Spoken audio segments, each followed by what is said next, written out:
upon a time there was Jake, and he was walking into the woods at night. Ooh. Then all of a sudden he saw Drew alone sitting by the river. "What are you doing here, freak? Haven't you betrayed me enough?"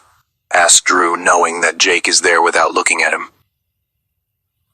"Drew, can't you just hear me out?" asked Jake, wanting Drew to just hear him out. "You're nothing but a lying, betraying backstabber, freak. I'm not gonna forgive you for faking our friendship," Drew says to Jake angrily. Jake, now feeling heartbroken, just sighed and looked away from Drew.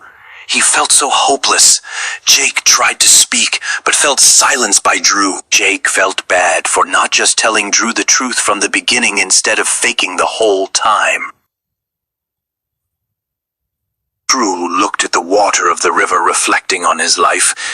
He still hates that Jake is just standing behind him like an idiot, but he didn't want to say anything to him. He was just that angry at him.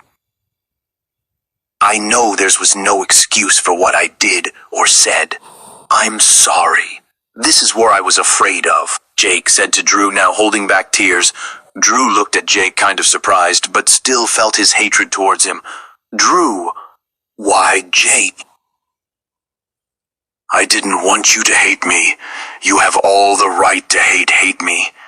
I should have told you that I liked singing from the beginning, but I was afraid to lose you." Jake, now having tears run down his face, he thought that Drew is never going to forgive him. Drew sighed before getting up and looking over at Jake. He now needs to tell Jake exactly how he felt. Drew chuckled sadly as Jake looked over at Drew. Jake was scared of what Drew was about to say, but also knew he needs to hear what Drew needs to say to him, no matter how much hatred he puts into his words. "If you told me you liked singing from the beginning, Jake, we could have just talked it out. Maybe I could have let you have your little freak shows, but instead of that, you lied to me. Our whole friendship was nothing but a lie. You betrayed me.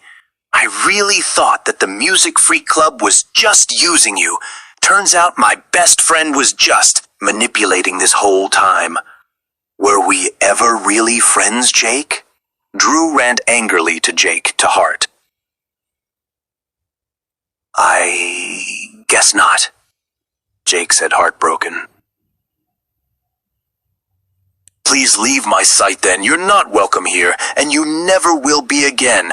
Have a nice life, freak," Drew says, closing it off with Jake. Drew turns away from Jake. Now, knowing there was nothing else Jake could say now, Jake started crying, running away. This surprises Drew in the feeling of confusion. Why was Jake crying?